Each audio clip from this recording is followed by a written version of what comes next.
네, 김민석 국무총리 후보자에 대한 국회 인사청문회가 이틀째 진행되는 가운데 여야는 오늘도 치열한 공방을 벌일 것으로 보입니다. 네, 관련 내용 두 분과 짚어봅니다. 차재원 부산 가톨릭대 특임교수, 장성호 전 건국대 행정대학원장과 함께합니다. 어서 오세요. 네, 안녕하세요. 김민석 총리 후보자 청문회 어제에 이어서 오늘도 진행될 예정인데 잠시 뒤만 10분쯤 뒤면 인사청문회 열릴 예정입니다. 먼저 어제는 어떤 이야기들 나왔는지 쟁점별로 한번 이야기 들어보겠습니다.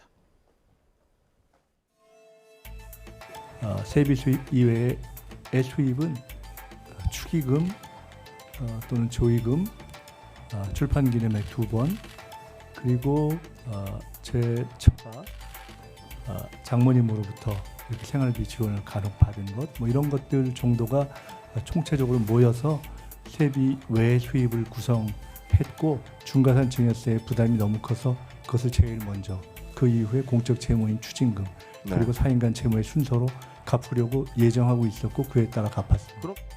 배추 관련한 무슨 농사 하는 부분에 투자하면은 거기서 수익이 생겨서 미국에서의 학비에 도움이 될 수 있다라는 말씀을 주셔서 저희들이 그때 그것을 전세금을 빼서 드렸던 바가 있는데, 그렇게 해서 저희가 월 이렇게 송금을 받았습니다.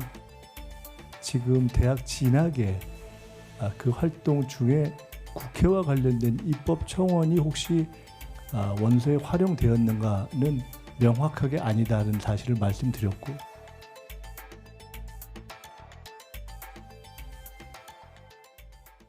네, 잠시 후에 인사청문회 다시 한번 열리면 현장 연결해서 이야기 들어보도록 하고요. 일단 어제 열렸던 첫날 청문회 평가를 좀 해볼까요? 먼저 한마디로 말씀드리면 좀 답답했습니다. 그러니까 지금 김민석 후보자의 해명에 대해서 대통령실에서는 많이 해명을 잘했다, 궁금증이 많이 해소됐다고 하지만 국민의 한 사람으로서는 이 좀 해명 자체가 그렇게 명쾌하지는 않았다는 인상을 지울 수가 없었고요.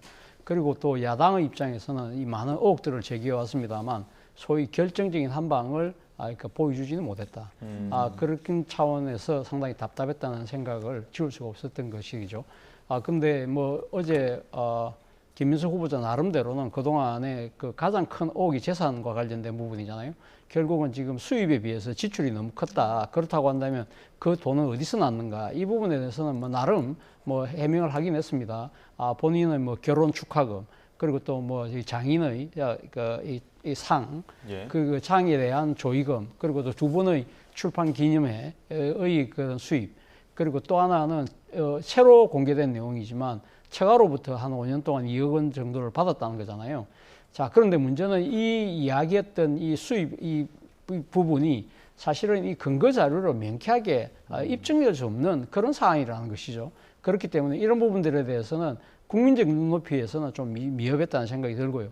그리고 특히 처가로부터 돈을 받았다는 부분에 대해서는 제가 생각했을 때는 좀 그런 생각이 들었습니다. 그러니까 달에 200만 원, 300만 원이라는 것이 현금으로만 다 주고받았지는 않았을 것인데, 그렇다고 하면 그런 식의 처가로부터 지원을 받은 부분에 대해서 아내의 계좌에, 그러니까 이 처가로부터 송금받은 내역 정도는 좀 공개하는 것이 어땠을까 하는 생각이 들었습니다. 예, 장 교수님은 어제 청문회 어떻게 보셨습니까? 그러니까 청문회라는 것이 결국 이제 자질 능력, 도덕성 이런 것을 검증하는 것이고, 국민들한테 국회를 대신해서 이것에 대해서 소상히 밝히는 그런 자리인데, 증인이 한 명도 없고, 그렇기 때문에 국민의힘이 이거에 대해 상당히 비판을 많이 하고 있지 않습니까? 국민을 대신해서 이제 비판하는 것이고, 그리고 지금 후보자 입장에서도 마찬가지, 지금 방금 말씀하셨지만 여러 가지 석사 논문과 관련해서는 항공 기록에 대해서 일정 부분 했지만 그것도 이제 약간 맞지 않는 부분이 있다, 그렇게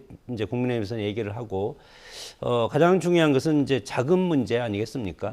물론 2002년부터 2020년 동안 18년 동안 정치 낭인 생활을 했기 때문에 두 번의 정치자금 위반으로 대법에서 확정 판결을 받은 것은 별도로 하더라도 2020년부터 25년까지 이제 국회의원으로 당선돼서 의원 활동을 할 때, 이때 재산이 2020년 이제 연말에 재산 신고하지 않습니까? 국회의원. 그때는 마이너스 5.8억이었습니다.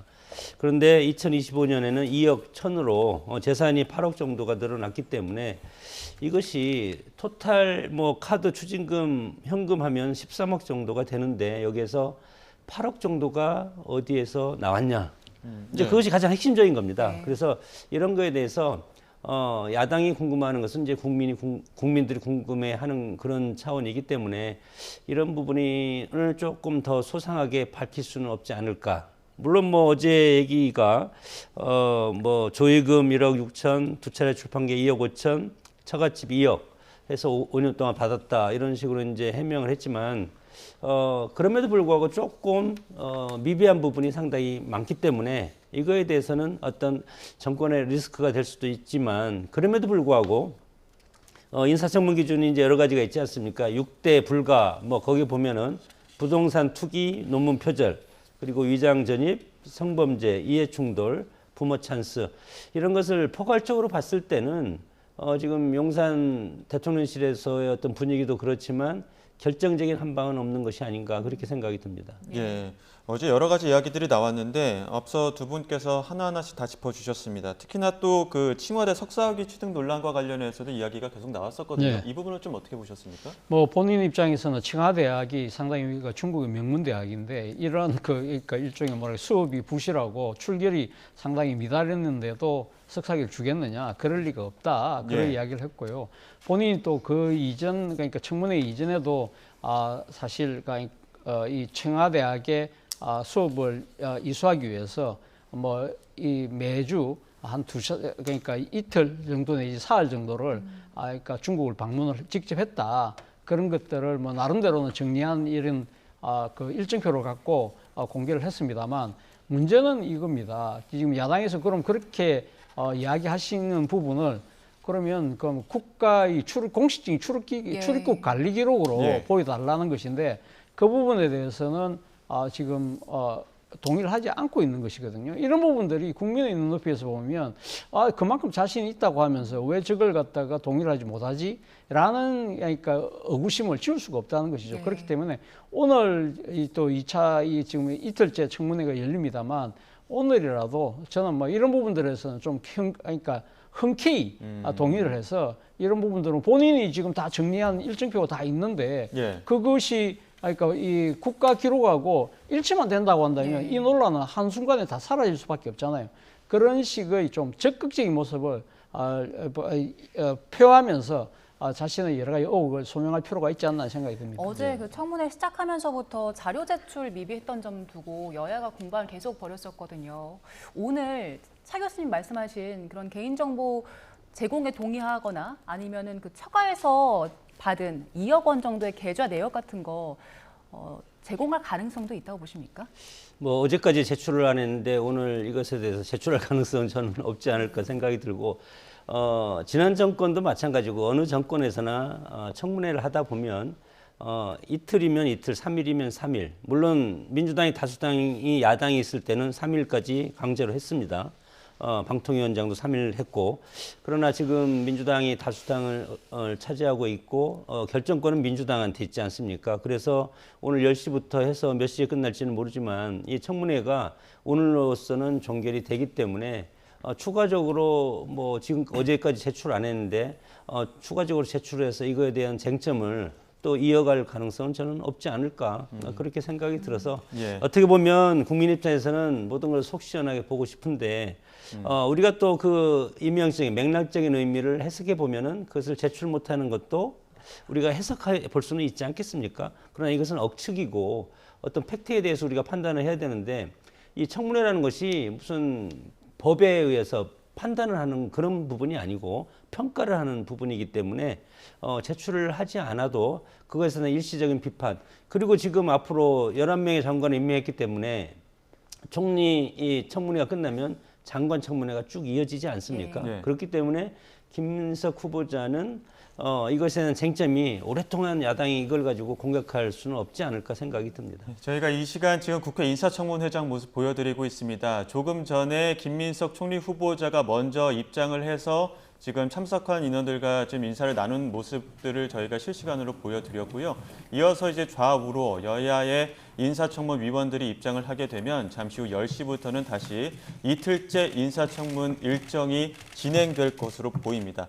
계속해서 어제 일정들을 조금만 더 짚어보겠습니다. 어제 뭐 자료 제출도 문제였겠지만 이제 다른 부분에서 특히나 정부 예산안 규모나 국가 채무 비율 관련해서 답변을 못한 부분들을 두고 네. 국민의힘에서는 좀 공세를 펴고 있는 것 같아요. 그렇죠. 뭐 국민의힘에서는 이 부분에 대해서는 당연히 공세를 펼칠 수밖에 없는 사안이 아닐까라는 생각이 듭니다. 지금 뭐 인수위도 없이 시작하는 이재명 정부잖아요. 그렇다고 한다면 지금 국정을 사실상 그러니까 내각을 통할해야 되는 총리의 입장에서는 이 국가의 재정 상태에 대해서 어느 정도가 아니라 확실하게 공부가 돼 있어야 되는데 이 기초적인 이 데이터가 입력되어 있지 않다고 한다면 상당히 그러니까 그 야당의 입장에서는 이 능력 자체 내지는 그거보다도 의지 자체가 상당히 조금 뭐랄까요 무성의한 거 아니야? 이렇게 이야기할 수밖에 없는 것이죠.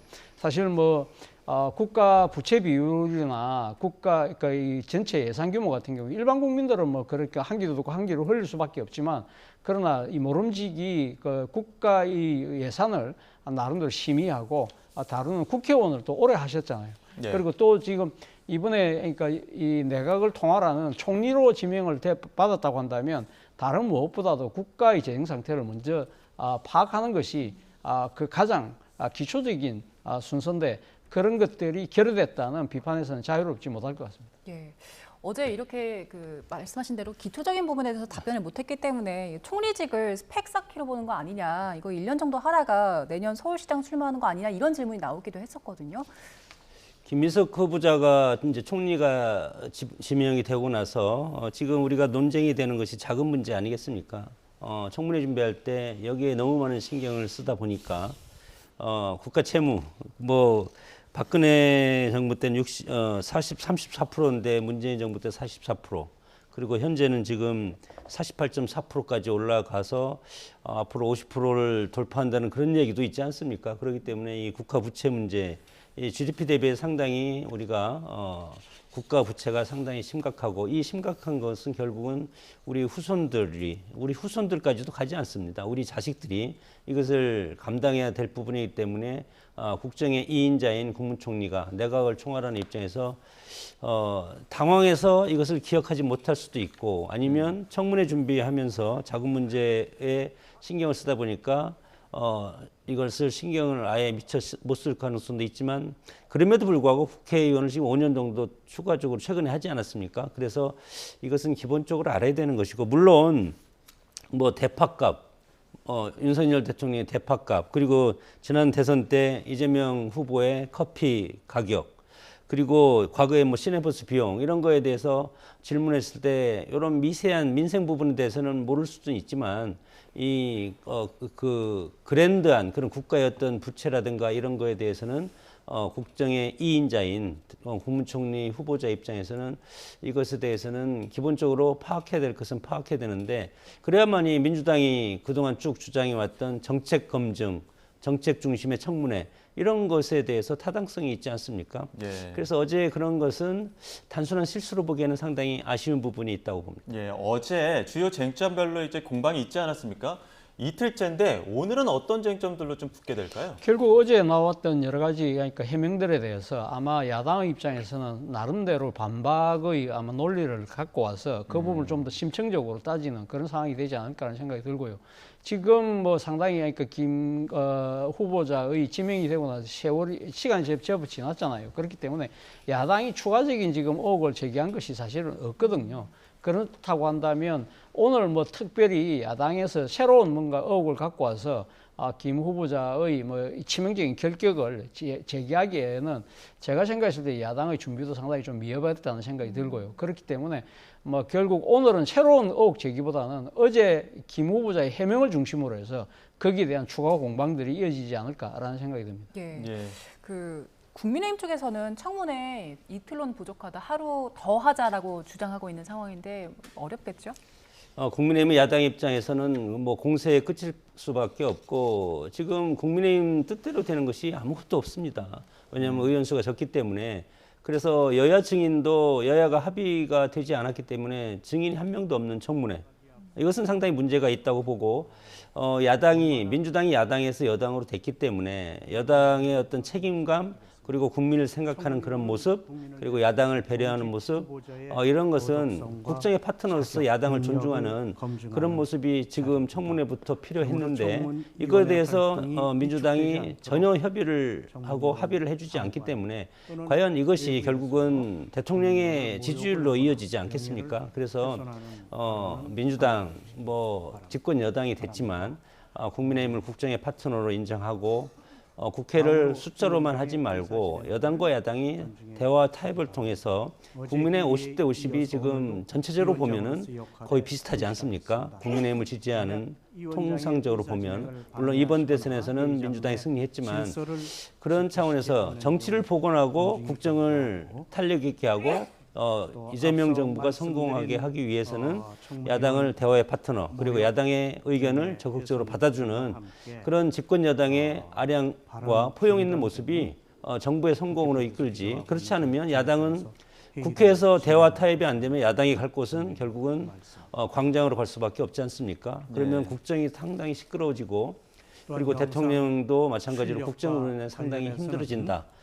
그래서 어디까지나 민주주의는 법으로 하지만 그럼에도 불구하고 여당과 야당이 있기 때문에 야당을 존중하는 그런 국정이 이번 청문회부터 이어졌으면 좋겠다고 생각이 듭니다. 네, 저희가 지금 실시간으로 이 시각 그 국회 인사청문회장 모습 보여드리고 있습니다. 지금 인사청문 위원장 이종배 의원의 발언을 시작으로 인사청문회 절차가 시작이 됐고요. 잠시 후에 김민석 총리 후보자의 발언들이 시작이 되면 현장 목소리를 조금 더 들어보도록 하겠습니다. 어제 김 후보자의 경우에는 한덕수 전 총리 거론하면서 그 이상 그 수준의 자료 제출이나 답변을 하고 있다 이런 이야기였었는데 오늘 새로운 방어 논리를 좀 내세울 가능성도 있다고 보십니까? 글쎄요. 뭐 본인 입장에서는 어제 상당히 나름대로 예. 소명을 잘했다고 아마 판단을 할 가능성이 높기 때문에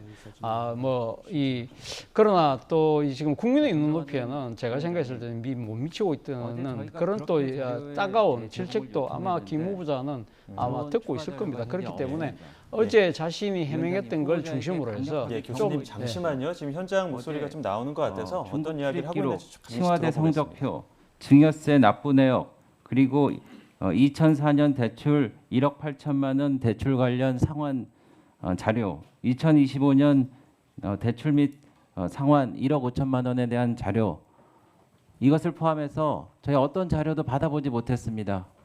이렇게 해서는 청문회가 진행될 수가 없습니다. 그래서 후보자가 무자료 총리라는 이야기를 듣는 것입니다. 창피한 일입니다. 무대책 총리라는 이야기도 나옵니다. 어제 정부 예산과 국가 부채에 대한 무지와 무관심에서 드러났습니다. 분명 부처 보고를 받은 것으로 알고 있는데 모르셨습니까? 국민 여러분들도 정말 놀랐을 것입니다. 결국 무자격 총리라는 말로 귀결됩니다. 이재명 대통령께서는 청문회 과정에서 본인의 해명을 지켜보는 게 바람직하다라고 하셨습니다. 어제 다 지켜보셨습니까? 참고로 어제 어떤 언론에서도 의혹이 해명되었다는 보도를 저는 찾지 못했습니다. 총리 후보자가 자격이 있는지 어제는 후보자 스스로 증명하지 못했습니다. 오늘 마지막 기회를 드리겠습니다. 위원장님께서는 후보자가 자료를 성실히 제출하도록 해주시기 바랍니다. 이상입니다. 네, 후보자님 어저께 제출하겠다고 한 자료도 아직 제출이 안 되는가 본데 지금 배준영 간사께서 말씀하신 그런 예를 든 자료 그리고 또 기타 제출할 수 있는 자료에 대해서는 좀 오전 중으로 제출해서 인사청문회가 차질 없이 진행될 수 있도록 협조해 주시기 바랍니다. 그렇게 하시겠습니까? 네, 제가 어제 말씀드린 대로 필요하고 할 수 있는 부분을 제공하겠다라는 말씀대로 하겠습니다. 네, 적극적으로 제출해 주시기 바랍니다. 다음 박선원 의원님 의사진행 발언해 주시기 바랍니다. 네, 존경하는 위원장님, 의사진행 발언할 기회를 주셔서 감사합니다. 어제 위원장님께서 회의를 진행을 하시면서 가급적이면은 본인 질의 시간을 정책 질의로 이렇게 이끌어 가시기 위해서 애쓰시는 모습을 보고 많은 존경의 마음을 드립니다. 하지만 우리 청문위원들 간의 명예도 중요하지요. 근데요, 지금 총리 후보자의 명예도 중요한 것입니다. 그렇지 않습니까? 그런데 뭐 수상한 자금이라든지 무슨 현금 6억을 쟁여놓고 썼다든지 또 일방적으로 소명되지 않았다든지 전혀 동의하지 않습니다. 다 소명됐다고 저는 보고요. 특히 어제 그 배준영 간사의 마지막 발언, 그건 뭐 청문 후보를 협박하는 것도 아니고 그렇게 답변하면은 무슨 뭐 청문 보고서를 채택하지 않겠다 혹은 불리할 것이다 이런 식의 말씀이 계셨는데요. 그렇게 하시면 안 되죠. 그래서 오늘은 위원장님께서 가급적이면 정책 질의로 잘 이끌어 주셨으면 좋겠다는 바람을 말씀드리면서 청문 보고서 채택 시간도 필요하오니 오후 일정을 빨리 좀 종결해 주십사 하는 그런 보고를 말씀을 드립니다. 그래서 전체적으로 정책 질의에 집중이 되어야 된다. 더 이상 후보자의 신상을 다 파헤쳐가면서 근거 없이 폄훼하고 명예를 훼손하고 그런 거 안 되지 않습니까? 그래서 그런 것 점에 대해서 위원장님께서 각별한 그 운영을 감히 요청드립니다. 발언 기회 주셔서 고맙습니다. 네, 의원님들은 후보자의 인격을 모독하거나 허위 사실로 후보자의 명예를 훼손하는 그런 일이 없도록 주의하시기 바랍니다. 네, 최현일 의원님. 예, 어제와 마찬가지로 또 자료 요구 관련해서 또 이제 논란이 또 있는 것 같습니다. 한 말씀 드리겠습니다. 자료 요구도 청문회를 할 때마다 기준이나 또 관례가 바뀌어서는 안 된다고 좀 봅니다. 윤석열 정부 한덕수 전 총리 청문회 아마 그 당시 거부한 자료를 한번 볼까요? 그 당시 한덕수 후보자 본인의 예적금 계좌 가입 내역, 금액 현황 모두 거부했습니다. 부동산과의 금전 거래 내역도 거부했고요. 골프 회원권, 자금 출처, 입출금 내역도 제출하지 않았습니다. 또 배우자는 어떻습니까? 종합소득세 신고 내역, 사인간, 채권 채무 내역도 제출하지 않았습니다. 그때는 사생활 침해고 지금은 검증입니까? 이런 기준이 어디 있습니까? 공정해야죠. 재산 관련 해소도 한번 살펴봤습니다. 박근혜 정부 안대희 후보자 같은 경우도 변호사 개혁 후에 5개월 동안 무려 16억 원을 소득으로 벌었습니다. 정관 외우가 아니면 설명할 수 없는 고액 수입력 자본이었습니다. 일반인은 꿈도 꾸지 못할 고소득을 올린 것입니다. 그때 자료 제출하지 않았습니다. 황교안 전 총리는요, 1년 반 동안 16억 원을 벌었고요. 정홍원 전 총리는 2년 동안 6억 7천만 원을 벌어들였습니다. 한덕수 전 총리는 4년간 김앤장 고문료로 무려 19억 원을 소득을 올렸습니다. 당시 국민의힘 성일종 청문위원께서는 굉장히 검약하게 사셨다고까지 했습니다. 말이 됩니까 이게?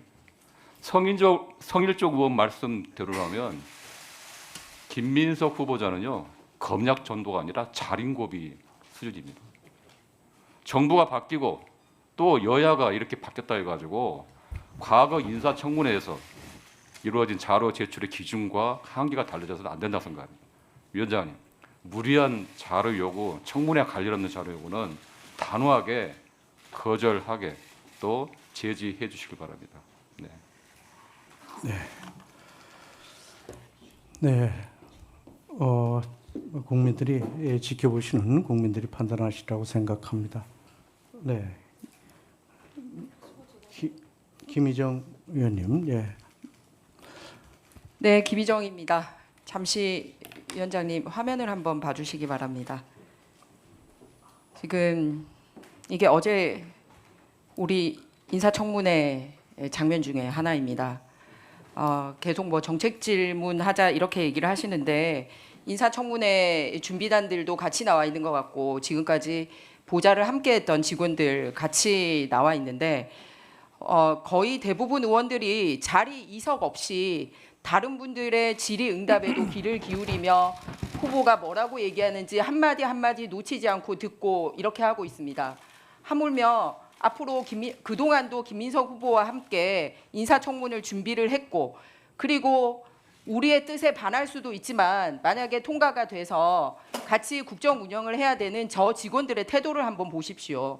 이런 게 지금 인사청문회를 전체 보이콧하는 후보자의 마인드가 그대로 투영된 게 아닌가 하는 생각이 듭니다. 왜냐하면 무자료 청문회라고 말씀드렸듯이 증인도 채택하지 않고 또 여야가 합의를 한 그런 문건에 대해서도 우리 후보가 개인정보 동의 안 했으니까 우리는 못 줘요. 이런 식으로 어제 답을 보낸 거를 제가 공개를 한 바가 있습니다.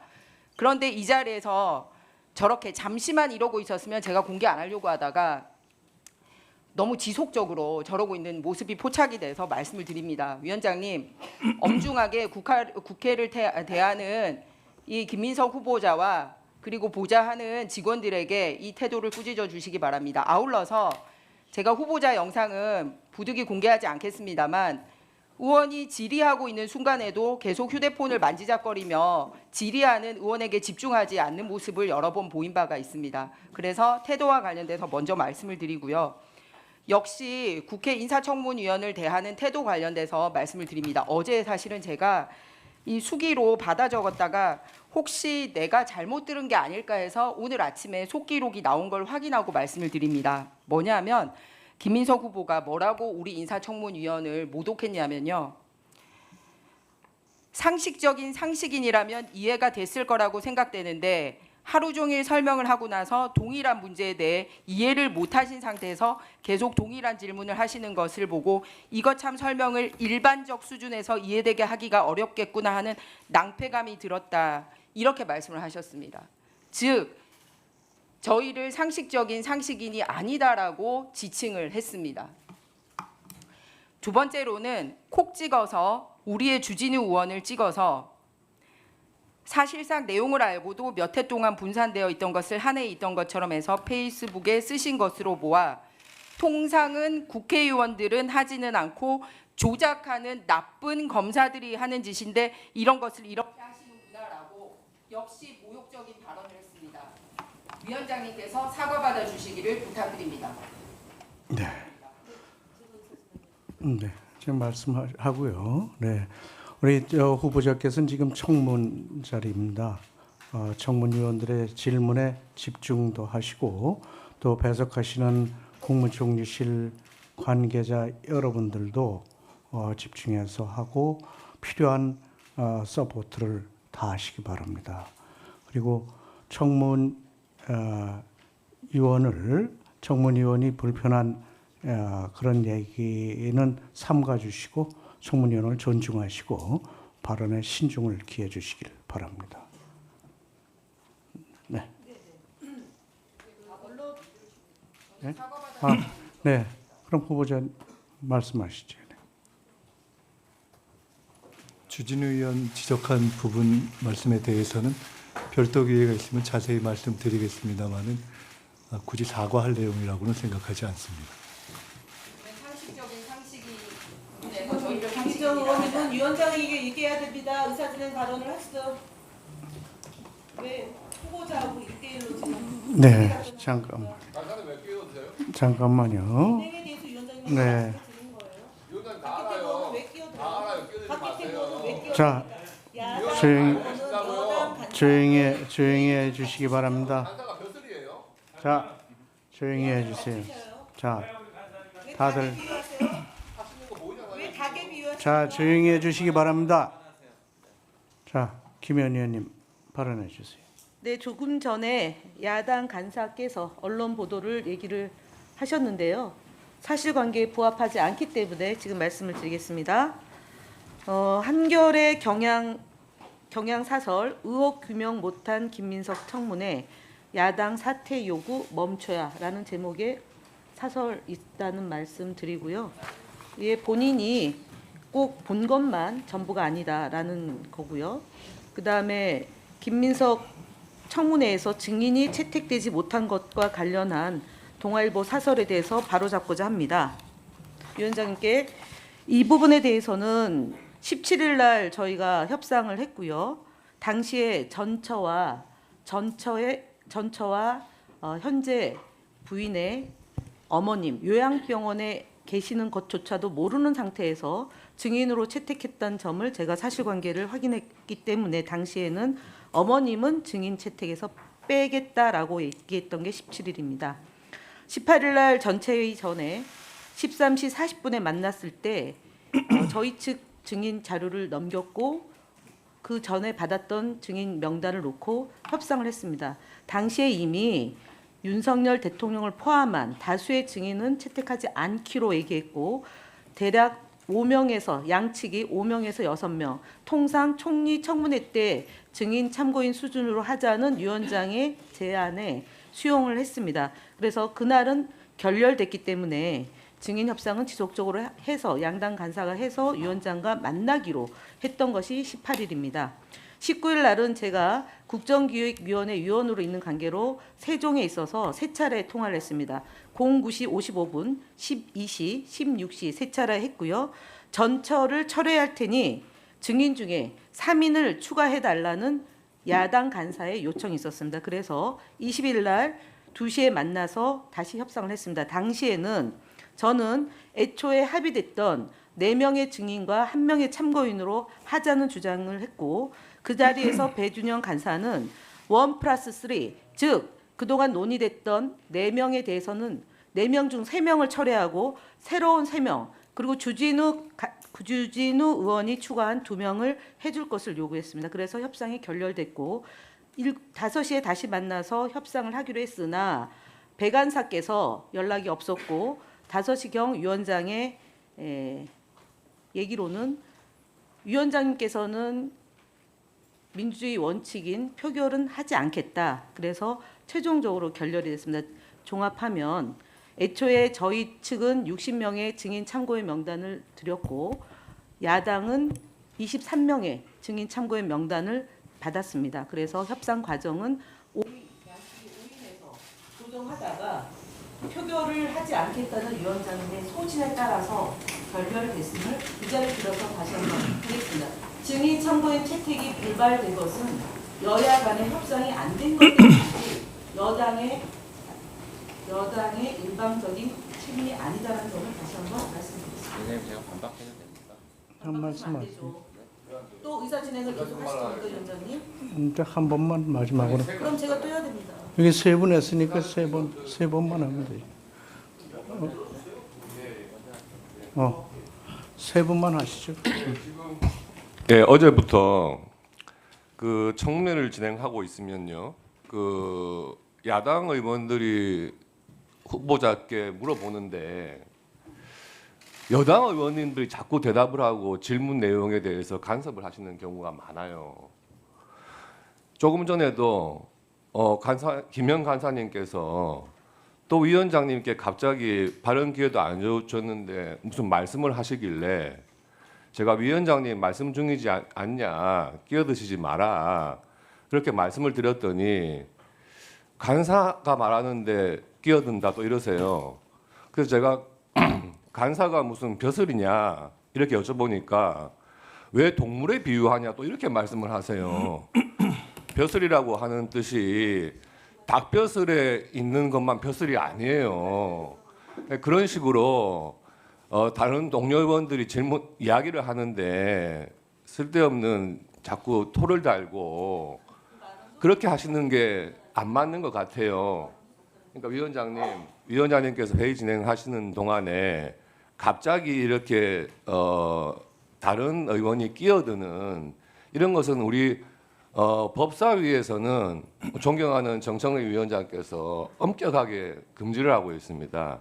그래서 위원장님께서도 원활한 회의 진행을 위해서 다른 의원이 질문할 때 질문 내용이 아무리 듣기 싫어도 그 부분에 대해서는 본인의 질문 시간에 지적을 하는 것은 몰라도 좀 끼어드는 것은 회의 진행에 상당한 방해가 되니까 위원장님께서 좀 적절하게 제지를 해주시기 바랍니다. 이상입니다. 과기 됐습니다. 이제 그만하시죠. 아니 잠깐만요. 제가 판단하는데 잠깐만요. 제가 물을 때 얘기하세요. 예. 자, 그럼 한정희 의원님 말씀하시고 그러면 야당에서도 한 번 그럼 더 말씀하시려면 말씀하실 기회를 드리겠습니다. 자, 한정희 의원님 발언하십시오. 네, 강서병 한정혜입니다. 제가 얘기할 때는 가만히 있고 끝날 때 여기 위원님들 위원장님 모두 발언해서 인사청문위원은 국민을 대신해서 질의를 하는 것이니까 인사청문위원을 존중하라고 하신 말씀에 동의합니다. 그런데 이제 이게 무슨 왕조 시대도 아닌데요. 인사청문위원회 질의하는 것은 존중되어야 하겠습니다만 후보자를 보좌하기 위해서 나와 있는 국무조정실장을 비롯한 분들이 어제 사실 우리가 11시 반까지 했기 때문에 중간중간에 약간씩 자세가 흐트러질 수 있다고 봅니다. 사람이니까요. 그러면 저렇게 사진을 찍어서 면구스럽게 할 것이 아니라 그때 차라리 의사진행 발언을 통해서 위원장님께 얘기를 해주시면 됩니다. 저는 후보자를 공격하는 게 어려우니 오히려 후보자를 보좌하는 사람을 공격하는 게 아닌가. 사실 그다지 적절하지 않다고 생각되고요. 또 하나는 어제 이제 후보자께서 특정 SNS에 대한 글에 대해서 문제 제기를 하신 바 있습니다. 이것은 왜냐하면 사실관계가 다른데 그것이 SNS에 올라가 있고 그냥 박제되어 있는 상태 아닙니까? 그럼 후보자는 그냥 인사청문 대상이니까 그것이 아님에도 불구하고 그냥 박제된 상태로 계속 그것을 받아들여야 하는 것은 아니지 않습니까? 그런 문제 제기 정도는 해야 된다. 라고 하는 것에 대해서 위원장님께서도 오히려 존중해 주시고 이해를 해 주시면 좋겠다는 말씀을 드립니다. 그리고 오늘만큼은 조금 정시에 제대로 시작을 했으면 좋겠다는 바람을 했는데요. 그게 그렇게 되지는 못했습니다. 지금이라도 위원장께서 잘 이끌어 주셔서 오늘은 인사청문회가 원활하게 진행될 수 있도록 도와주시기 바랍니다. 네, 이상입니다. 자, 그럼 마지막으로 배준영 의원님 발언 마치고 질의하도록 하겠습니다. 민주당 간사님이 저를 언급했기 때문에 제가 말씀을 안 드릴 수가 없는데요.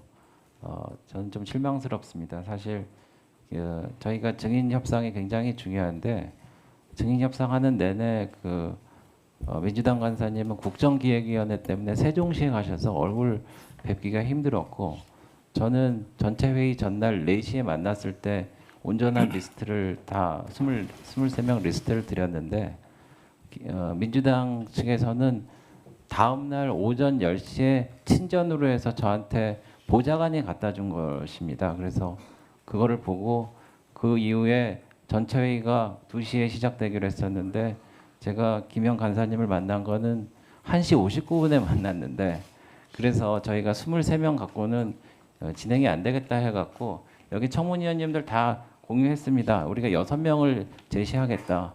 그 안에는 뭐 전처도 계셨는데 그 전처를 하면 도저히 안 받겠다 그래갖고 수상한 금전 의혹에 관련된 딱 5명만 하겠다 해갖고 제가 최종 오퍼를 했습니다. 근데 그게 받아들여지지 않았고 결국 핵심 증인을 받아들이지 않고 하는 거는 청문회를 무력화시키겠다는 민주당의 강한 의도로 밖에 볼 수 없어갖고 그 이후에 논의가 진정 안 됐습니다. 근데 지금 간사님께 말씀하시는 거는 이 증인이 없는 이 무증인의 25년 만이죠. 총리 청문회 이후 처음인데 그 책임을 안 지시려고 하시는 것 같은데 지셔야 됩니다. 왜냐면은 다수당이고 여당이고 협상에 그게 있으시고 표결까지 말씀을 하셨는데 그 책임을 나누자고 하시는데 그거는 저는 거부합니다. 민주당이 그러셨습니다. 네, 이상입니다. 네, 됐습니다. 나중에 말씀하시고. 자, 약속한 대로 했으니까 네 숫자에 맞춰서 했습니다. 여야 숫자 맞춰서 했으니까 질의하도록 하겠습니다. 오전 주질의는 7분입니다. 그럼 먼저 존경하는 김희정 의원님 질의해 주시기 바랍니다. 아니 위원장과 간사가 같은 당이고요. 잠깐 조용히 하세요. 자, 질의하겠습니다. 세 번 얘기하고 질의하겠습니다. 나중에 드리도록 하겠습니다. 자, 질의하세요. 진행해도 되겠습니까? 네, 질의하세요. 질의하세요. 위원장이 판단합니다. 김현 의원님 제 질의권 받았습니다. 시작할 테니 위원장이 판단해서 진행하는 겁니다. 네, 진행하세요. 질의하세요.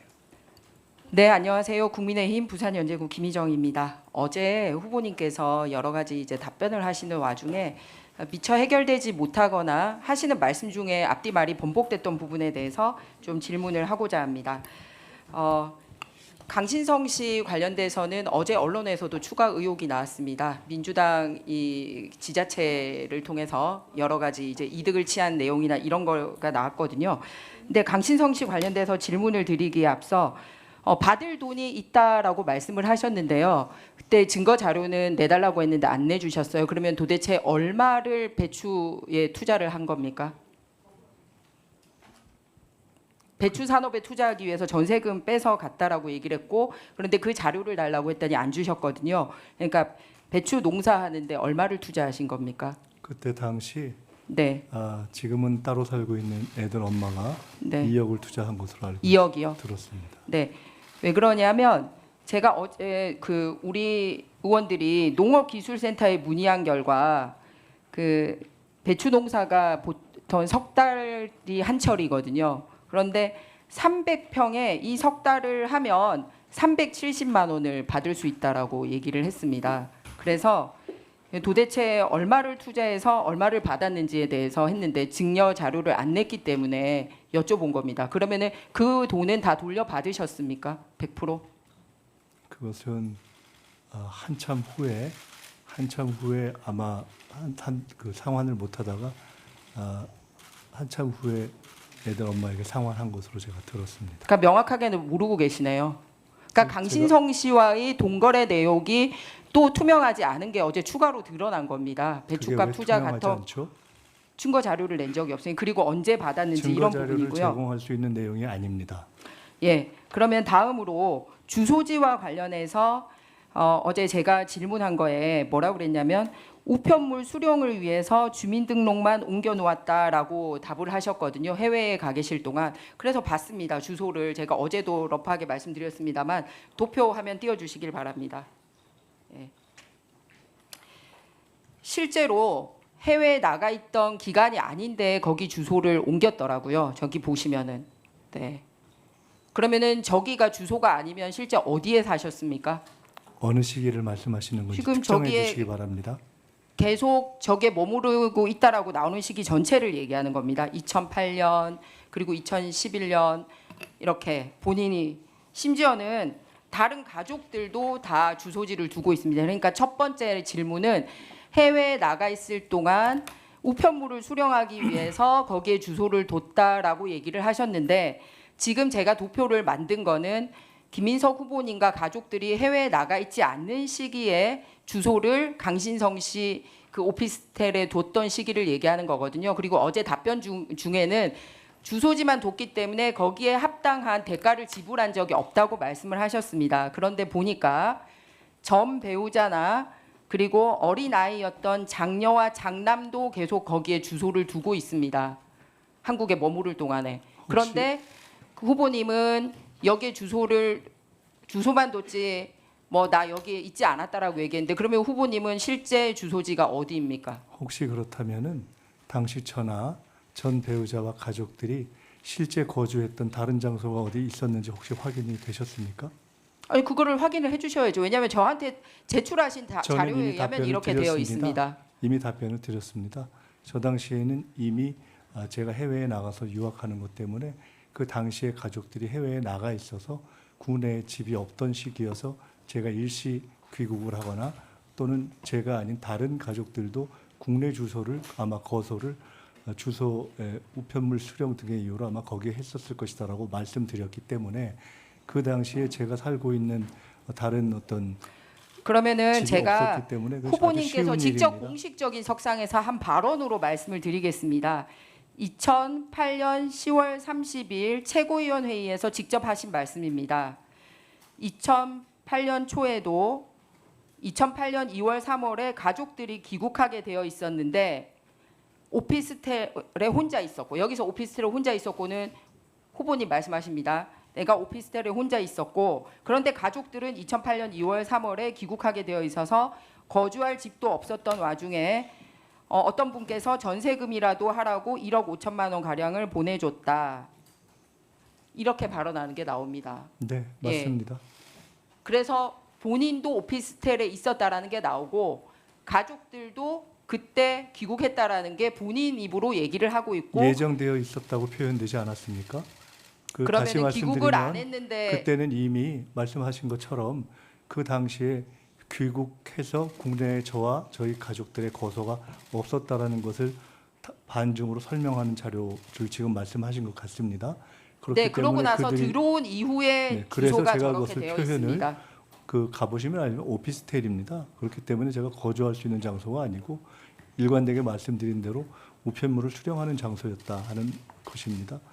이미 그 당시에는 당시 살고 있던 전셋집을 정리해서 가족들이 미국에 가 있었던 때이기 때문에 제가 오피스텔에 주소를 두고 있었지만 그 당시에 명확한 거처를 두기가 어려운 상황이었기 때문에 그것까지 제가 말씀드릴 일은 아닌 것 같습니다. 이 문제가 특별한 위장 전입에 관련된 일도 아니고 그다지 본질적인 일로 보이지 않아서 저거를 여쭤보시는 특별한 예, 제가 이제 사유를 마무리해야 되니까 명료하게 해주시면 말씀드리겠습니다. 제가 조금 더 약 정확하게 60개월 동안 말씀드리겠습니다. 해당 오피스텔에 주소를 두고 있습니다. 그리고 그 오피스텔에는 과거에는 실거주를 하고 생활용으로도 이용이 됐던 걸로 하고 있습니다. 보증금 1,000만 원에 월 90만 원이거나 국토부 실거래가에 따르면 1억 5천으로 매매가 되고 있는데 어떤 대가도 지불하지 않고 머물렀던 것으로 추정이 되고 있고, 그거를 반박할 수 있는 어떤 다른 주소도 현재 제출하고 있지 않습니다. 그래서 강신성 씨와는 지속적으로 이런 이해관계가 얽혀 있는 부분에 대해서 아무것도 증명하지 않고 있다라는 것을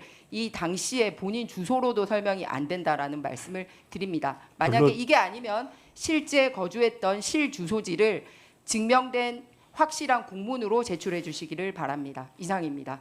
저때 저기에 제가 거소를 두고 있었다는 것 외에 다른 어떤 국내의 다른 지금 말씀하신 것처럼 중간중간 말씀하신 전입이 되었던 부분은 제가 거주한 부분이 아닌 다른 단체가 임대료를 내고 거기에 주소가 있었던 시기를 연동해서 혼선을 가지고 말씀하시는 것 같습니다. 그럼 단체가 있을 때도 후보자님 명의로 돼 있었던 겁니까? 저는 제 명의는 없습니다. 제 명의의 소유가 아니라 아마 지금 지적하시는 것은 혹시 거기에 제가 주소지를 뒀었나 하는 문제인데, 아주 쉽게 설명드리면 국내의 가족들과 함께 있을 때는 당연히 국내에 거주하는 집에 주소가 있지 않았겠습니까? 정리하고 미국에 갔을 때는 미국에 거주하고, 제가 국내에 왔을 때는 우편물 수령 등의 이유로 특정한 곳을 편의를 볼 수 있는 곳에 주소를 뒀겠죠. 그렇게 주소를 뒀던 장소 이상도 이하도 아니다라는 말씀을 드리겠습니다. 네, 저것에 어떤 본질적인 청문회의 취지가 있다면 잘 이 말씀 주시면 더 자세히 설명드리겠습니다. 네. 추가 질의 때 추가 보충 질의 때 말씀하시기 바라고요. 김희정 의원님 수고하셨습니다. 다음은 존경하는 전영기 의원님. 네, 죄송합니다. 당 조건을 제가 말씀드렸는데 존경하는 오기영 의원님 질의해 주시기 바랍니다. 예, 이제 이틀째입니다.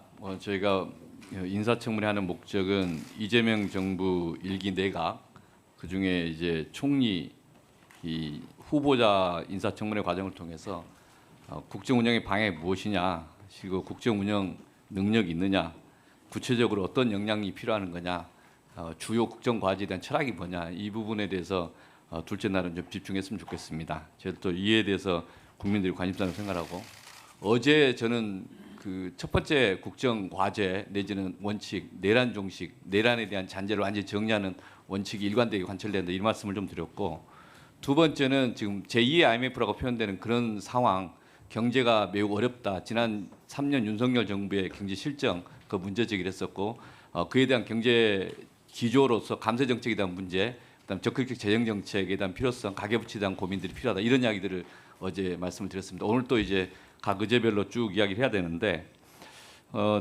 오늘 저도 언론에서 여러 가지 사설들 쓰시는 것 또는 글들 쓰시는 걸 좀 봤습니다. 근데 이제 많은 지적들 중에서 이제 개인사 공방이 좀 과도하다 이런 지적도 있고, 그리고 저도 정치인으로서 이제 그 가족들에 대한 여러 가지 소외가 좀 있습니다. 되게 미안함도 있고 여러 가지 어려움도 있는데, 그렇다고 해서 그 국회에서 또는 청문위원이 그걸 검증하는 것 자체가 잘못됐다 그렇게 보지는 않습니다. 검증은 검증도 해야 되는데 그게 어느 선을 지키고 갈 거냐, 그리고 그 속에서 어느 정도 국민들의 눈높이에서 해명이 될 거냐의 문제라고 봅니다. 어제 하루 좀 지나면서 여러 가지 소외가 있었을 텐데 어떻게 그동안에 이제 이 공방하는 과정 속에서의 후보자 입장에서 개인사 공방을 어느 정도까지 정리해야 되는 것이 적절하냐에 대한 한번 소회를 한번 이야기 한번 해주시죠. 예, 후보자. 예.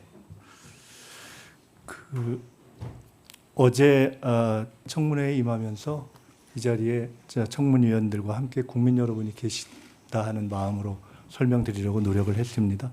정책과 신상에 대한 질문이 있으셨는데 최대한도로 설명을 드렸는데 설명이 부족한 부분이 있었다면 한편으로는 죄송하고 한편으로는 난감합니다.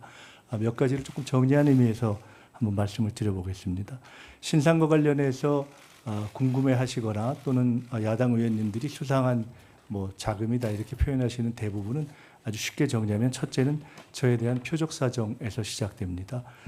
이 문제를 정리하기 위해서 기업과 당시 돈을 제공했던 기업과 검찰, 검사까지도 증언으로 할 수 있게 증인으로 불러주셨으면 했는데 안타깝게도 채택되지 않았습니다. 다행히 윤석열 씨가 포함된 우검회라는 검찰 내의 하나의 조직 같은 것들이 관련돼 있었다 하는 것들이 청문회 시작 후에 나와서 저도 다행스럽게 지켜보고 있습니다. 제 지난 한 20년간의 각종 수입은 다 그 표적 사정에서 시작된 추징, 그리고 추징과 연관된 중과산 증여세, 그리고 또 이것을 갚기 위한 사적 채무 세 가지를 갚는 데 쓰여졌습니다. 세비와 세비 외 수입으로 추징을 갚았고 사적 채무를 일으켜서 증여세를 정리했습니다. 또 사적 채무를 일으켜서 마지막 사적 채무를 다시 그 대출을 통해서 갚았습니다. 축의금, 조의금, 두 권의 출판 기념회 등등이 있었습니다. 사적 채무는 지인들에게 매우 투명하게 빌려서 다 갚았습니다. 세비도 매달 500 내지 700 정도로 해서 아마 국내에서 평균적으로 아주 드물 정도로 추징금을 다 완납을 했습니다. 출판기념회와 축의금, 조의금 등은 평균 출판기념회는 권당 5만 원 정도의 축하금을 받았던 것으로 생각이 되기 때문에 국민 여러분들 일반의 눈에서 봐서는 큰 돈이지만은 평균으로 봐서는 그다지 과하지는 않을 수도 있다 이렇게 생각됩니다.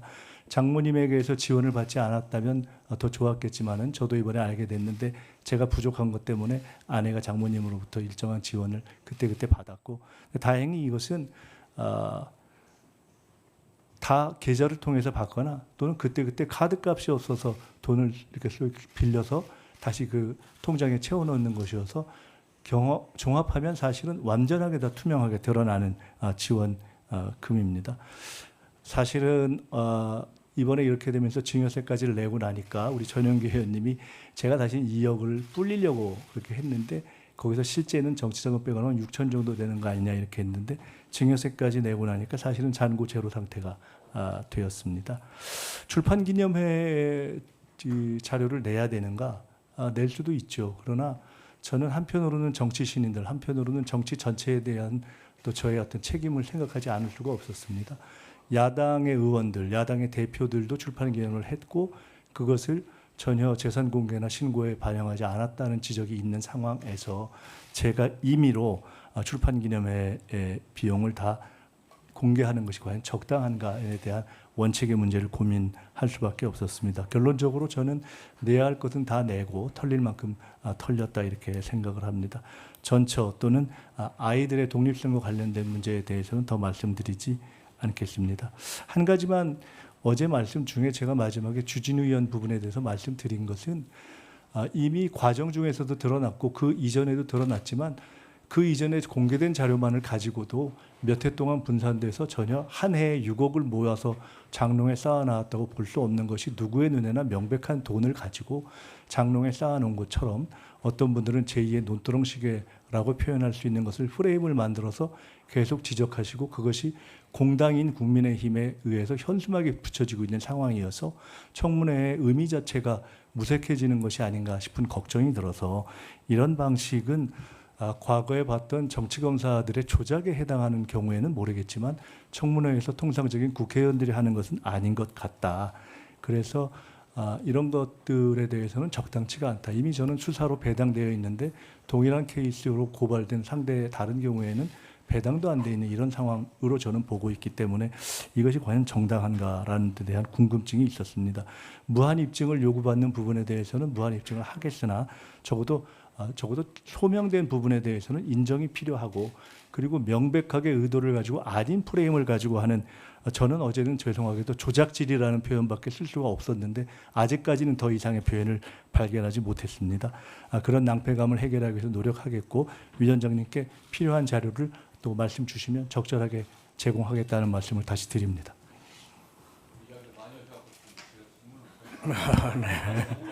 네. 네. 오기영 의원님 수고하셨습니다. 다음은 존경하는 최현일 의원님 질의해 주시기 바랍니다. 네. 아까 야당 의원께서 아까 질의한 내용 중에 언론 보도 아까 언급했는데요. 강신성 씨 업체 소유 토지가 7년 만에 가격이 많이 올랐다는 그 내용인데 이게 후보님과 관련이 있습니까? 제가 알지도 못하는 내용이고요. 그분이 어떤 사업을 최근에 하고 있는지 사실 알지 못합니다. 지난번 정치자금법 사건으로 서로 피해를 본 이후에는 그분이 체육회에 부회장을 하시면서 성실하게 우리나라의 그 아주 비인기 종목이었던 것들을 금메달을 만들어내는데 애를 쓰셨고 또 체육 관련하는 것을 통해서 본인 스스로의 정치 활동을 하려고 하는 분이어서 그와 관련된 대화는 하더라도 나머지 일체 금전관계라든가 이런 것들은 또는 사업에 대한 대화를 하지 않기 때문에 잘 모릅니다. 아무런 관련 없는 내용을 오로지 후보자를 비방하고 모욕하기 위해서 이런 질의 같은 거는 삼가했으면 합니다. 질의하겠습니다. 그 후보자께서는 제가 이제 서면질의에 대해서 대한민국 역사상 최악의 국가 참사를 세 가지 말했습니다. 광주 민주항쟁, 세월호 참사, 이태원 참사. 근데 그 특이한 게 국가 권력이 국민을 학살한 광주 민주항쟁, 국가 권력이 국민의 이상을 막지한 세월호 참사, 국가 권력에서 국가 권력이라는 말을 썼습니다. 특별한 이유가 있으신가요? 저는 지금 말씀을 주시니까 생각이 나는데 제가 학생 때 재판에 임했을 때 서울 미문화원 점거 사건으로 재판에 임했을 때 정부와 정권을 구별해서 표현했던 생각이 지금 납니다. 정부는 중립적인 표현이지만은 권력에는 또는 정권에는 그 정부를 구성하는 세력의 지향이라든가 이런 성격이 담겨 있기 때문에 사실은 대한민국이 국민을 학살하거나 대한민국이 세월호 참사를 막지 못했다, 대한민국이 재난을 막지 못했다 이렇게 표현하는 것은 대한민국 전체에 대해서 너무 아픈 표현이라고 생각되어서 그 당시에 국정의 방향을 맡고 있는 정치 세력으로서의 국가 권력을 표현한 것이 무의식 중에 그렇게 표현된 것이 아닌가 싶습니다. 아마 이 표현은 제가 이제 생각하기는 윤석열 정권의 그 국정농단에 대한 어떤 성찰에 대한 표현이 아닌가 저는 생각이 듭니다. 이재명 대통령이 이제 항상 늘 언급하는 것은 국민 주권입니다. 그리고 이번에 정부는 국민 주권 정부입니다. 국가 권력은 국민으로 나온다. 항상 국민을 위해서가 아니라 또 사적 이익을 위해서 국가나 국민에게 위태롭게 한다면 책임을 물어야 한다는 게 지금 대통령님의 지금 생각이십니다. 그래서 국가 권력의 역할과 책임이 막중하다는 것을 말씀하셨는데 지난 윤석열 정부 3년 동안 하루하루가 저희들도 그러지만 온 국민이 힘들었습니다. 잼버리 사태, 이태원 참사, 오성 참사, 최혜병 사건 등 각종 재난과 참사가 발생했습니다. 그런데 문제는 뭐냐면 정부의 고위공직자 어느 누구도 책임지지 않았다는 겁니다. 그리고 국민들의 마음에 대못을 받았고요. 가장 결정적인 그 사례는 이태원 참사입니다. 159명의 젊은 청년들이 목숨을 잃었는데 윤석열 그 당시 대통령은 여기서 그렇게 많이 죽었다고요? 라는 망언을 했습니다. 그리고 그 이후에 아무도 책임지지 않았죠. 총리도, 장관도, 구청장도, 경찰청장도 아무도 사퇴하지 않고 직을 유지했습니다. 지금 그 당시 용산구청장은 지금도 현직을 유지하고 있습니다. 저는 이런 일이 이재명 정부, 국민주권 정부에서는 더 이상 있어서는 안 된다고 생각하고요. 어제 후보께서 정확하게 언급했듯이 윤석열 정부가 3년을 밖에 못하고 5년을 채우지 못한 것은 망할 짓. 저는 이태원 참사의 그 처리하는 그 모습을 보고 공감 능력도 없고 그 유체 이탈의 그런 어떤 그런 자세, 그때부터 이미 정권의 몰락은 시작됐다고 저는 생각을 합니다. 후보께서는 만약에 국무총리로 이제 임명이 되신다면 이러한 국가 권력, 책임, 또 향후의 어떤 재난에 대한 이런 대응 자세나 이런 어떤 시스템 어떻게 바꾸시는지 좀 고견을 듣고 싶습니다. 조금 다른 말씀이지만은 언젠가 우리 최현일 의원님 말씀하시는 걸 한번 들었던 기억이 나는데 일선 기초단체장 행정의 상당 부분은 사실은 쓰레기하고 주차 이런 것이다라는 말씀을 들었던 굉장히 인상 깊게 들었던 생각이 듭니다. 일선 행정은 그런 것이 아닐까라는 생각을 해보기도 합니다. 국가 행정에 있어서 제일 중요한 것은 여러 가지가 있겠습니다만은 결국은 안전과 민생 생활을 보장하는 것, 그리고 걱정하지 않고 살 수 있게 하는 것. 대한민국이 다른 나라 국민들이 왔을 때 그래도 의미 있는 관광지로 되는 이유 하나는 총기가 없고 그리고 안전하기 때문이 아닌가 이런 생각이 듭니다. 그런데 충격을 준 것이 사실은 세월호, 이태원, 오송참사 이런 것들이죠. 저는 총리가 된다면은 제가 그동안 그렇게 잘 해왔던 일은 아닐 수 있지만 전력을 다해서 재난을 대비하는, 방지하는, 예방하는, 그리고 그것을 일상적으로 늘 점검하는 일에 제가 가지고 왔던 정책적 경험이라든가 이런 것들을 다 모아서 집중적으로 해야 되겠다는 생각을 가지고 있습니다. 그것이 대통령님으로 하여금 국정 그리고 이 어려운 민생을 살리는 데 집중하실 수 있게 하는 일이라고 생각되기 때문에 저는 제가 할 수 있는 한 최선을 다하겠다. 물론 재난의 컨트롤 타워는 대통령실이긴 하지만 총리가 된다면 총리는 그렇게 대통령이 국정에 전념할 수 있도록 빈 곳을 채우거나 아니면 불의에 예상하지 못했던 사태가 일어나서 대통령과 그리고 무엇보다도 국민 여러분의 민생과 안전에 해가 없도록 하는 것이 최상의 일이다. 중요한 일이다. 그래서 사실은 이번 준비 과정 중에 어떤 분들이 차관 대동 이런 말씀하셨는데 제가 재난 관련한 센터를 꼭 보고 싶어서 수해 등등 예상돼서 어디를 갔으면 좋겠냐고 했더니 서울시의 지하에 그 센터를 얘기하더라고요. 그래서 제가 서울시에 가는 것이 조금 부담스러워서 가도 괜찮겠냐고 했더니 거기를 허락해 주셔서 갔을 때 관련 차관도 함께 온 것이 있었습니다. 그렇게 적극적으로 챙기겠습니다. 네, 최현일 의원님 수고하셨습니다. 다음은 존경하는 주진우 의원님 질의해 주시기 바랍니다. 네. 제 페북글 좀 띄워주십시오. 후보자께서 자꾸 저에게 조작 프레임을 자꾸 뒤집어 씌우시니까 제가 페북 내용을 좀 공개하겠습니다. 쟁점은 간단해요. 저는 부의금 1.6억, 출판 기념회 1억, 그리고 또 1.5억 해서 2.5억, 3년 사이에 있었고요. 다 현금이고 해마다 그때 12월 31일 이전에 소진해서 등록 안 했다 이겁니다. 지금 후보자의 주장이 그거예요. 근데 저는 그렇게 생각합니다. 예전에 출판 기념회가 어땠는지 몰라도 현재 대한민국 국민의 눈높이에는 맞지 않다. 그렇게 생각하는 거죠. 왜냐하면 출판 기념회에는 온갖 이해관계자들이 오는데 지금 당시 방명록 같은 게 남아있지 않아서 이해관계자가 누군지도 모른다고 하지 않습니까? 근데 아까 지금 방금 후보자께서는 책 권당 5만 원씩 받았다라고 하셨죠? 맞습니까?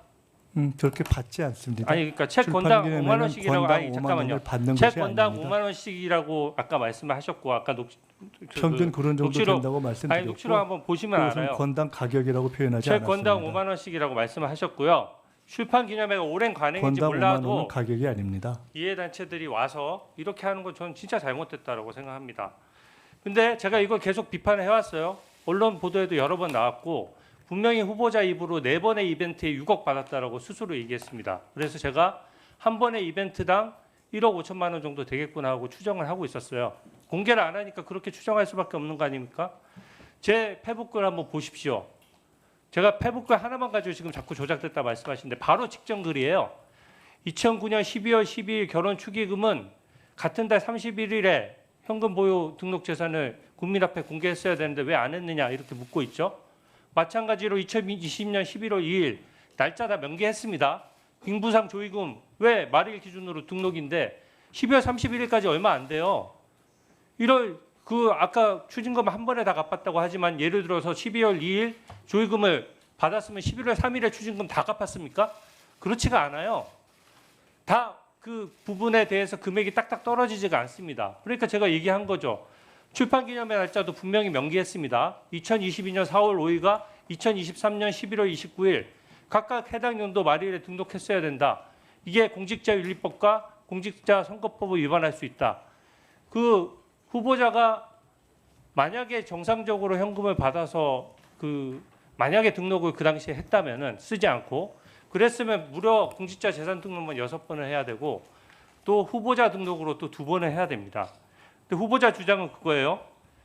재산 등록일 이전에 다 써버렸다. 이 돈의 성격을 잘 보여주는 거예요.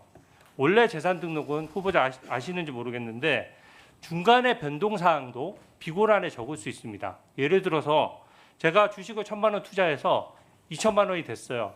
근데 그걸로 자동차를 샀어요. 갑자기 남들이 봤을 때는 중간에 그게 1년 사이에 등록 기준일 전에 다 해당해도 딱 2천만 원이 갑자기 생긴 것처럼 보이지만 그 부정한 돈이 아니고 1,000만 원에서 주식 투자해서 1,000만 원 번 돈이 자동차 값에 들어가 있는 거죠. 그러니까 당연히 그런 것들은 12월 31일 전에 다 소진을 했어도 사실은 그 투명하게 하려고 그러면 그 중간 과정을 비고란에 다 적을 수 있도록 돼 있고 적는 사람들 많습니다. 근데 지금은 후보자님은 모든 이벤트마다 다 써버려서 등록 안 했다는 건데 절차적으로 이게 딱 위반이 아니라고 할 수 있을지 몰라도 고위공직자로서의 처신은 많이 부족하다라고 생각합니다. 제가 두 번째 글을 가지고 자꾸 말씀하시는 거예요. 제가 두 번째 글은 솔직히 말씀드려서 좀 국민들이 쉽게 아시라고 좀 재밌게 쓰려고 정치 풍자적으로 썼습니다. 이 정도 풍자의 영역은 저는 허용된다라고 생각해요. 근데 저기 날짜에 보십시오. 순서대로 썼어요. 결혼식 12월 12일, 빙부상 11월 2일, 출판기념회 11월 29일, 수억대 현금. 제가 언제 6억을 한꺼번에 받았다고 했습니까? 이벤트가 다른데 어떻게 6억을 한꺼번에 받을 수가 있어요? 그래서 저는 이 부분에 대해서 분명히 6억이나 줄 때 다 각각 준 사람들이 다를 거 아닙니까? 그런 것들을 제가 얘기를 했던 거고요. 가만 계세요. 다음 PPT 보여주세요. 이걸 가지고 조작이라고 하는 말이 안 돼요. 제가 표현을 썼습니다. 직관적으로 아신 게 쟁여놓은 금액이 6억이나 된다는 표현을 썼어요. 쟁여놓다는 표현이 뜻이 뭡니까? 한꺼번에 받았다는 뜻 아닙니다. 보십시오. 후보님 보세요. 따로 떼어놓아 보관하다는 뜻이에요. 특히 몰래 감추어두는 경우에 주로 사용한다. 이재명 대통령님도 쓰신 표현입니다. 장롱에 넣어두면 이자가 붙냐 이런 표현 쓰셨어요. 집에 현금을 뒀는데 국민 눈높이에 맞겠느냐 이런 얘기고 거기에 대한 소명을 하라고 하니까 액수만 총액만 얘기하고 그에 관련된 장부가 있는 것도 아니고 명단이 있는 것도 아니고 더더군다나 돈의 흐름을 설명할 수 있는 것도 아니고 또 예금 계좌에 들어간 적도 없고 또 투자 자산에 투자된 적도 없습니다. 근데 제가 그 액수의 총액을 놓고 6억을 쟁여놨다라고 하는 거는 조작입니까 아닙니까? 이게 조작이에요? 날짜가 제가 그 페북이 바로 붙어 있어요. 제가 조작이라고 생각되는 설명을 조금 전에 이메일을 다시 올려놓고 해도 될까요? 네. 자, 앞부분 이메일 한번 띄워보세요. 잠시만요. 제가 하나만 더 설명드릴게요. 저기 보면 날짜만 봐도 알 수 있어요. 두 번째 페북을 보면 이벤트의 순서대로 썼습니다. 12월 12일, 빙부상 11월 2일, 출판기념회 11월 29일. 그리고 그 앞에 바로 앞에 페북에 보면 연도와 날짜가 정확히 기재돼 있고 그 당시 언론 보도 보십시오. 후보자님이 결혼한 지 며칠이고 결혼식 빙부상 출판기념회를 한 달에 안 했다는 걸 모르는 사람도 있습니까? 이거 가지고 조작이라고 하는 거는 저는 말이 안 된다고 생각하고 심지어 존경하는 우리 전영기 의원님이랑 저랑 그 방송에서 순차적으로 토론식으로 이거 얘기를 했어요. 전영기 의원님도 말씀하셨습니다. 왜 조작하냐? 한 번에 6억 받은 거 아닌데 다 합쳐서 받은 것처럼 왜 조작하냐라고 말씀하셨지만 그 진행자가 오히려 반박을 해주셨어요. 아니 주진우 의원 얘기는 그게 아니라 4번의 이벤트니까 6억이면 1억 5천이니까 억대를 받아서 어떻게 재산 등록일 한 달 전, 2달 전에 1억 5천 되는 돈을 어떻게 다 쓸 수가 있냐. 일반 국민이 20일, 30일, 40일 만에 현금 1억 5천 쓰는 거 보셨습니까? 보셨어요? 어떻게 씁니까? 현금 1억 5천을. 네, 그렇습니다. 말씀드려도 될까요? 네. 그 결론부터 말씀드리면은 주진우 의원님께서 본인이 썼던 이메일 페북이 국민들에게 네, 펼쳐주셔도 좋겠습니다. 지워주셔도 좋겠어요. 제가 기억하니까요. 국민들에게 조작이라는 인상을 주었기 때문에 저것은 문제가 있다라는 것을 일종의 토로하신 말씀으로 들었습니다. 예, 제가 그렇게 하겠습니다. 그렇게 하겠습니다. 그러면 띄워주시는 것을 허락한다면 잠깐만. 네, 제가 띄워주시죠. 예, 그 부분만 제가 설명을 해야 되니까 띄워놓고 하겠습니다.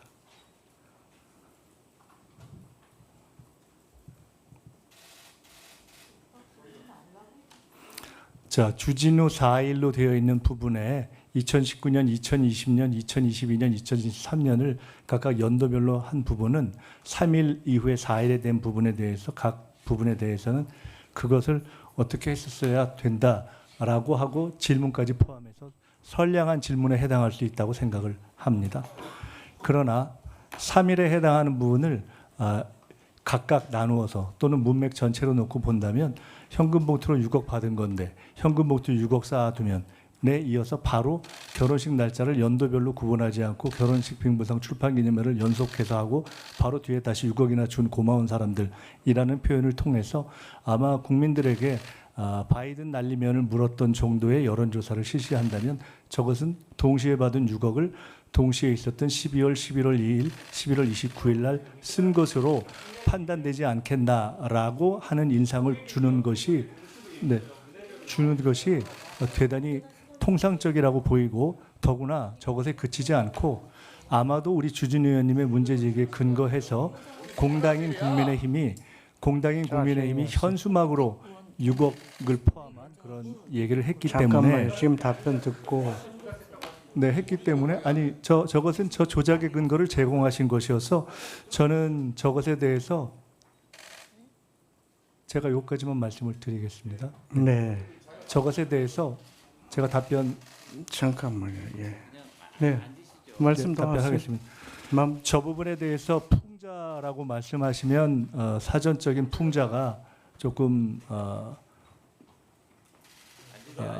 좀 서글플 것 같다. 왜냐하면 저것은 풍자가 아니라 저는 정확하게 사실에 대한 오인을 불러일으키는 것이기 때문에 어떠한 사실을 해학적인 표현으로 한다는 한국적 정서의 아주 탁월한 전통인 풍자화로 비교할 수는 없다. 저것은 엄격한 의미에서의 조작으로 규정하는 것이 정확하다. 이렇게 생각됩니다.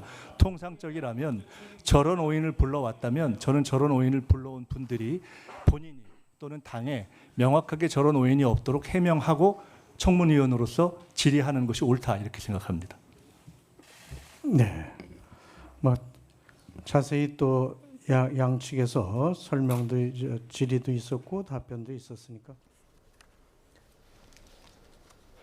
네, 김민석 총리 후보자의 인사청문회가 계속되고 있습니다. 마지막에 주진우 의원의 질의에서는 굉장히 좀 격앙된 반응들도 있었는데 일단 눈에 띄는 발언들은 어떤 게 있었을까요? 아무래도 오늘 지금 이틀째 지금 청문회잖아요. 근데 지금 본격적인 질문에 들어가기 전에 양당의 일종의 의사진행 발언을 통해서 상당히 격앙된 일종의 충돌이 상당히 좀 국민의 입장에서는 좀 볼성사납다는 생각을 지울 수 없었던 것이고요. 그리고 앞서 제일 먼저 질문했던 김희정 의원이 이야기했던 지금 배추 투자에 대한 부분이 있지 않습니까? 예. 어제 그 부분과 관련해서 후보자가 얼마를 투자했다는 부분을 이야기를 하지 않았는데 오늘 그 부분은 한 2억 정도라고 이야기를 했어요. 이야기를 했는데 여기에 대해서 김희정 의원은 뭐 본인이 이 관련된 이런 그 사업과 관련해서 농촌 그 담당을 하는 여기다 물어보니까 그 정도는 좀 과다한 금액이다. 그리고 그 돈을 그러니까 그 어떤 식으로 가면 주고받았는지 그런 부분들을 자료를 내라고 하니까 후보자의 입장에서는 증거 자료를 낼 내용은 아니다라고 이야기를 했어요. 이런 부분들은 과연 그 후보자가 이야기했던 이 그 450만 원을 다 매달 받았던 미국 유학 중에 받았던 이 부분에 대한 소명으로는 저는 좀 부족한 것이 아닐까라는 생각을 했고요. 그리고 앞서 방금 지금 이야기가 끝났던 지금 주진우 의원과의 그 지금 공방은 사실은 뭐 지금 후보자 입장에서는 6억을 쟁여놓았다는 식의 이야기는 풍자로 치기에는 너무 지나친 거 아니냐 그런 이야기를 합니다만 일단 그 주진우 의원 입장에서는 지금 공교롭게도 그 모든 그러니까 행사들이 그 연말에 몰려서 했다고 한다면 그 짧은 시간 안에 그 많은 돈을 어떻게 다 소진했느냐. 만약에 1,000만 원 이상이 남아 있었다고 한다면 그거는 지금 신고의 대상인데 그거 자체가 그러니까 이 공직자 윤리법을 충실하게 이행하지 못한 거 아니냐 그런 식의 그 공방이 있었습니다만 이 부분과 관련해서는 뭐 김 후보자 말은 구체적인 소명보다는 일단은 이 6억을 쟁여놨다는 그 부분을 갖고 나름대로 그러니까 역공을 하긴 했습니다만 이 부분은 좀 더 명확하게 소명할 필요가 있지 않나 생각이 듭니다. 장 교수님께서는 어떤 발언? 그 이제 오늘 뭐 국민의 입장에서 지금 공격하는 입장 아니겠습니까? 그렇기 때문에 어제에 이어서 오늘도 핵심적인 것은 6억에 대한 용처 이거에 대해서 정확하게 뭐 배추농사 방금 말씀하셨지만 배추농자뿐만 아니고 지금 출판기념회에서 김민숙 후보자가 건당 5만 원 얘기를 하지 않았습니까? 이거에 대해서 주진우 의원이 한 건당 5만 원이냐 그래서 부적절하다 그렇게 얘기를 해서 좀 이제 얼버무렸는데 사실은 뭐 책 한 권에 5만 원짜리가 거의 없습니다. 뭐 2만 원, 만 원 뭐 그렇게 해서 하는데 그것에 대해서는 또 일일이 다 봉투를 열고 사진을 찍고 하는 것이 아니기 때문에 그거에 대해서는 뭐 정치인 누구나가 다 지금까지 이제 출판 기념을 해본 사람들은 그거에 대해서 알지 않습니까? 예. 그래서 이것이 이제 검은 돈의 거래처 뭐 이렇게 비판도 하고 있기 때문에 국민의힘이 지난 총선 때 앞으로 출판기념회를 정치인 출판기념회를 금지하겠다 그런 총선 공약으로도 내세웠었는데 그것이 앞으로 어떻게 될지는 이제 모르겠고 정치권에서 그것은 이제 판단할 문제입니다. 그래서 그런 것들이 결국은 뭐 연말에 재산 공개를 할 때 국회의원 신분에서 이 5년 동안 뭐 출판기념회 했다면 그것을 연말 12월 31일까지 재산 공개를 할 때 이거에 대해서 가산을 하지 않으면 공직자윤리법과 선거법 위반의 소지가 있기 때문에 이거에 대해서 부적절했다 그런 식으로 했고 이거에 대해서도 이제 뭐 우리 김민석 후보자 입장에서는 뭐 이런저런 부원 중원 이렇게 설명을 하지만 딱 풀어진 설명은 없기 때문에 좀 답답한 청문회가 계속 진행되고 있고 이런 식으로 오늘 청문회가 끝나서 바로 국회에서 표결을 하지 않을까 생각이 듭니다. 예, 김민석 후보자는 낼 거 내고 털릴 만큼 털렸다고 생각한다 이렇게 이야기도 했거든요. 오후에는 오히려 그 김민석 후보자의 어떤 반론들이 좀 강해질 거라고 보십니까? 본인 입장에서는 나름대로 뭐 이제 그러니까 자신의 논리를 갖고 이야기를 할 겁니다만 가장 중요한 부분은요. 그러니까 모든 근거 서류죠. 그러니까 근거 서류를 제시를 하면 모든 것들이 투명하게 밝혀질 수 있는데. 뭐 본인 이야기로는 지금 아까 뭐 지금 배추 투자 이런 부분들은 전 부인의 이 주고받았다는 거잖아요. 네. 그렇기 때문에 본인이 알지 못한다는 식으로 이야기를 하고 있기 때문에 상당히 그러니까 본인의 해명하는 데 있어서는 한계가 있지 않을까 하는 생각이 듭니다. 예. 그리고 그 김희정 의원이 제기했던 강신상 씨 건물에 주소지 두고 있던 부분이요. 예. 그 부분에 대해서도 시기가 좀 안 맞는다는 지적이 있었는데 명확하게 해명은 안 된 것 같아요. 그렇죠. 그러니까 본인 입장에서는 그러니까 지금 김희정 의원이 이야기하는 부분은 결국 그거잖아요. 그러니까 지금 그러니까 자신의 정치적 후원자의 도움으로 인해서 그러니까 자신의 그 뭐랄까 그러니까 집 문제를 해결한 거 아니냐는 식의 공격인데 본인은 뭐 거기 살지는 않았다고 지금 이야기를 하고 있는데 그걸 갖다가 그러니까 문제는 지금 근거 서류라는 것은 주소 등록이 돼 있는 거는 주민등록등록상에 나와 있는 거니까 이 부분에 대해서 그러니까 본인의 귀국 시기하고 이게 겹치는 부분이 분명히 지금 있다고 지금 김희정 의원은 이야기하고 있는 거잖아요. 그런 부분은 본인은 아니라고 하지만 그런 부분을 어떻게 소명할 것인지를 좀 더 고민할 필요가 있지 않나 생각이 듭니다. 예, 앞서 의사진행 발언하면서도 김희정 의원 그 태도를 지적하기도 했었거든요. 질의를 하면서 핸드폰을 보는 부분이라든지 아니면 뭐 상식선이나 뭐 이해 이런 부분들에 대해서는 좀 불만을 지적한 것 같은데요. 저런 부분은 정말 부적절하다고 생각이 듭니다.